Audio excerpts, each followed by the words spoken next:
What's up, everybody? It's Conger Live. We're back again with another TMNT Mutant Madness video. In today's video, we're going to be taking a look at the heroes on Mutation this week and going through some gameplay in the Dimension Clash. Also, just a quick tip about Clash. So if you're new to the channel, subscribe for more TMNT Mutant Madness content. Don't forget to ninja kick the like button. And with that, let's get into it.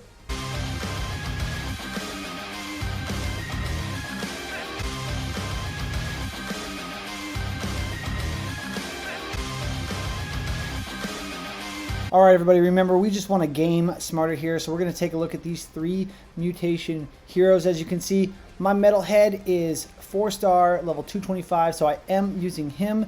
My Chrome Dome is only level 203 stars, so I will not be using him, and unfortunately, I did not unlock Fugitoid in the Fugitoid event because it was such a mess that I was not about to open my bits to not get the character. So let's take a look at these characters and why they might be great to use this week. So Metalhead has this stun for 4 seconds. That is what makes this particular skill amazing. Also, it strips defense and does a decent amount of damage. Of course, he has his chest laser, which does some damage, takes away alertness and armor, which is awesome. His steel shell makes him resistant to damage, because not only does he gain armor, but he gains armor and barrier for anyone on his team that is stunned, rooted, or slowed. Or not in his team, his enemies, right? So since he stuns, that's great. And he also gains some defense with his steel shell. With Brainwave Chip, he gains alertness, increasing the amount of defense he gets. And he does the same for strength, focus, haste, and will. So if your enemies are doing well, he's going to do well. And his hydraulic headbutt does some damage and an extra chance for another stun. Just overall, great tune. That's why he's in the S tier right now. Amazing tune. He was working even not on Mutation, so pretty cool there. Now, Chrome Dome's a pretty good character too. Of course, at 3 stars, I'm just not going to bother. I had to pull Anthrax pretty quick last week. He gains tons of armor, and he also has a stun. It's not to multiple units though, but he can stun for an extra 2 seconds when targets don't have defense. And with the new equipment skills stripping a lot more defense out there, he might get a 5-second stun, which is pretty nasty. His ground punch, he gains defense and he deals damage. He also takes away strength and focus, mitigating the damage output of the enemies. His chrome alloy makes him tankier with that extra armor, and he also gains barrier if he's over armor, so mitigating not only physical but also that blaster damage. Shredder's rogue skill makes it to where he does energy damage when attacking, and he gains 2 strength for 15 seconds if the target was under 10 armor. So just being able to stack more damage output, and at 225 stacks focus to do even more of that energy damage as well. He does both physical and energy damage, which is really cool, makes him very versatile. And his robotic fury gives him haste and strength, which helps him just get more damage out there and also get more skills off. Finally, Fugitoid, who I have not unlocked, gives great amount of defense and a lot of haste, and that haste really does help your characters to get their skills off. He also gives focus, so going to help blaster heroes or anyone that does energy damage, which both the other characters do, that are on Mutation this week, and also gives that stun resistance, which is going to be excellent going up against the other two who have these really good stuns.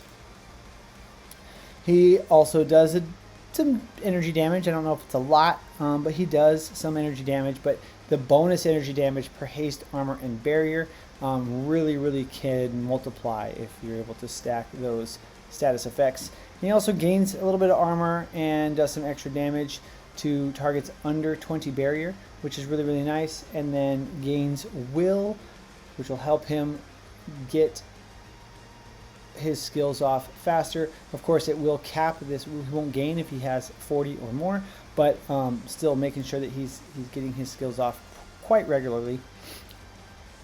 And then after using his skills, he's going to give defense to all his allies, as long as he's above 0 will, at or above. And allies gain defense and haste.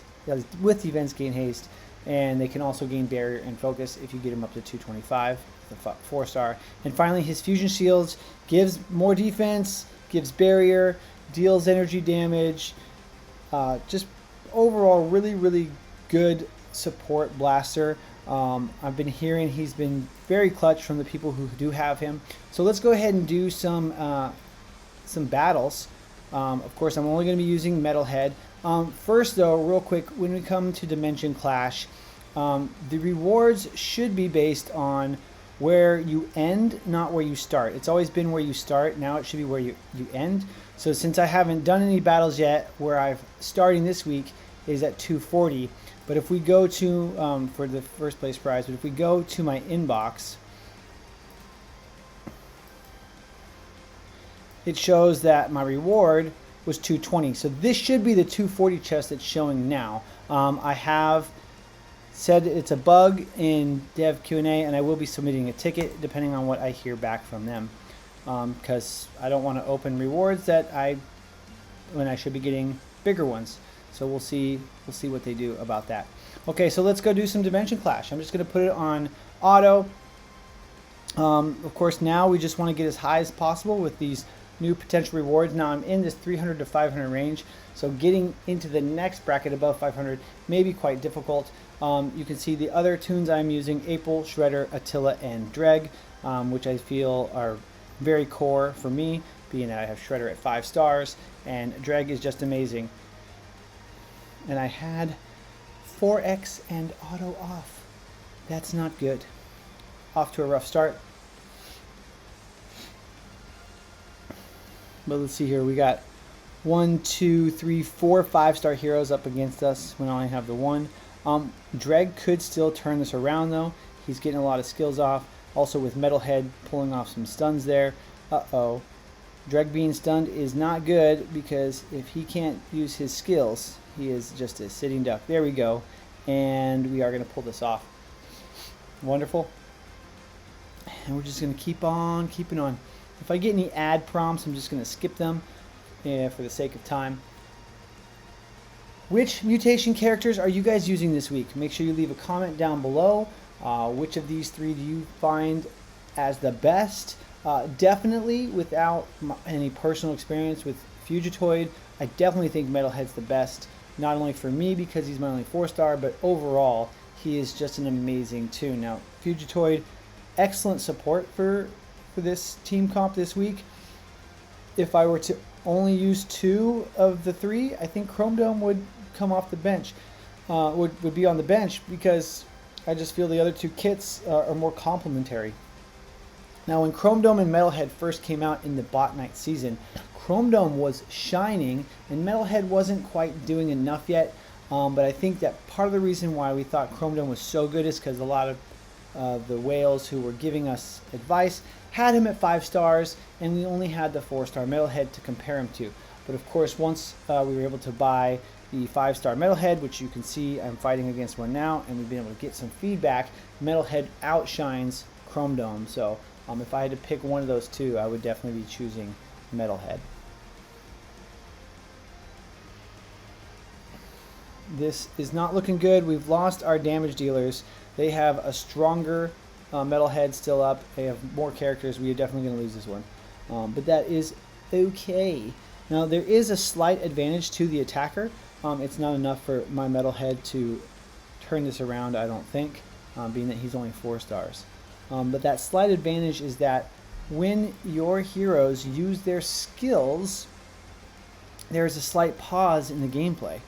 And that does not happen for the AI enemy. He doesn't get a little time freeze on the clock. So that is the benefit right there. You see kind of time stops when our characters use their special, where the enemies, the time keeps going when the enemies use theirs. It would be super annoying. Losing Dreg early is not good. Dreg shines late in the match, so when I lose him early, it is not exciting. So we're going to take another L here. But Metalhead on mutation, being the last one standing. Both times we've taken the loss so far. He's very, very tanky, and just all around great tune. Some people might say, why are you using Dreg? Why don't you use someone else? And you know, I really like my Dreg. I think that he's got a lot of, ooh, a Rockin' Raph. Awesome. I want to keep my eye on him just to see how he performs. Oh, and it's a 5-star, someone who got first place. I should have taken a look at the name.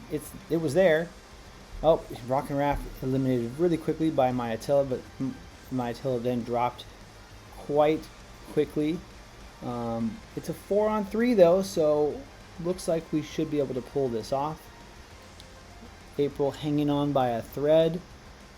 We've stunned there. Metalhead, our Metalhead also looks to have stars, but he's breaking out of it. So here's something I'm curious is, if you resist the stun, does the animation still show the stars above your head, but you don't feel the effects? Not sure, but we got another win there. Excellent. So we're halfway through. The nice thing about the new rewards is it doesn't matter if I get first place anymore. The rewards are the same, but also it's kind of the crappy thing. It's like I don't feel like there's much of a purpose in being competitive. It's just do the best you can. And so it doesn't really feel much like a PvP mode anymore, because I'm not competing for a placement against other heroes. I'm only competing against basically their saved squad or last used squad in PvP, what they call PvP, but yeah, it's not really PvP. So here my Drag being full, he could still pull this off, but no, we're gonna get double stunned, stun chained, CC locked. And see, that's what's nasty about these guys that are on mutation. Chrome Dome has the 5-second stun, is one of the longest stuns in the game. April can stun for 6 seconds. Generally it's only 3, because I think this extra 3 conditional is hard to hit. But you know, with Chrome Dome, especially having April on their team with April's new skill to strip defense, Chrome Dome is going to be getting that extra 2-second, 5-second stun total off more likely, I believe, as we move forward. So still just trying to get a hang of these new skills. We're basically going 1 for 1. 1 win, 1 loss. We won 2, we lost 2, we won 1, we lost 1, we won 1. So we're 4-3 so far for today.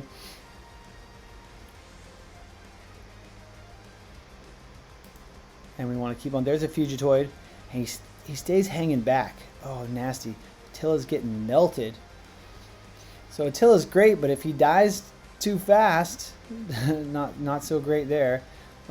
Interesting that their Splinter kind of came up in the middle of all my guys. That's one of the things. Splinter does move pretty quickly, so depending on where you have him positioned, sometimes he will go too deep like that, making him very, very vulnerable. So keep that in mind when you guys are placing your characters. Looks like we are going to pull this off. I like the look of that shield that he gives his teammates, the Fugitoid. So now we're 5-3. We got 2 more left. We're at 330. We've been kind of hanging around 335. We're not really making a whole lot of progress. I think I've never been above 500. I've been in the 400s before, and I was able to use like 3 mutation heroes that were just, it was just a really, really good mutation week for me, based on heroes I think I already normally used, so to speak. Will Attila get his stun off? He did. Wow, looks like I've got a lot of stuns going on from my Metalhead to Attila.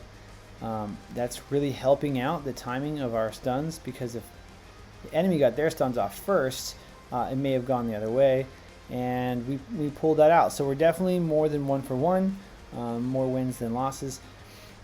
We are 6-3 out of 9. We got 1 more to go at 341 shields for day 1. So the hope here is by the end of the week we can climb above 500 shields and earn the next tier of prizes. Of course, with the new prizes, people who weren't getting in the top scoring PvP regularly, they're going to get better rewards in general. If you were in like 25 and low, or even like not the top 10 on average, you're going to be getting better rewards in general than before. But we're only getting 3 pieces instead of 4, and only 1 piece is that top tier piece. So the people at the top, especially top 3 who placed in top 3 generally, not getting as good of rewards, but overall it's better rewards for most players. So it'll be interesting to see how this works out. We'll see more players gaining blue gear, and it may not take as long, although there's the RNG aspect involved. Okay, so 7-3, not bad for day 1. 30th place, but of course it doesn't actually show. Oh, it does. Yeah, I thought before it didn't actually show. So Tingo having twice as many points as I did. Steelers fan, there you go, boy. He's also in, and this isn't going to change. I don't think I'm going to be climbing out of this bracket. So regardless of my placement, I'll be happy with these rewards. Just hoping that I should get that fixed for last week's rewards. All right, that's it, everybody. Don't want to waste any more time. Thank you for watching, hanging in there with me. Don't forget to ninja kick that like button and subscribe for more TMNT Mutant Madness content. Let's all game smarter. Please leave a comment. It helps the channel, and we'll see you in the next video.